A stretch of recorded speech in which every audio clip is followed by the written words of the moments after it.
এই আমার ছাত্ররা দাঁড়াও তো দেখি, এই যে আমার এক ছাত্র মৌলানা আব্দুল আহাদ, রংপুর সাতগড়া মাদ্রাসার মুফতি। এই যে মুফতি আমার কাছে এতটুকু বাচ্চা ছিল তখন।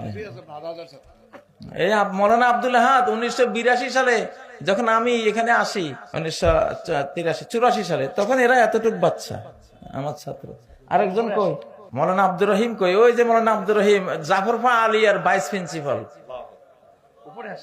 এরা আজকে আপনারা দেখলে আমার থেকেও ওরা বড় বড়, কিন্তু এরা এতটুকু বাচ্চা, আমি পড়াইছি।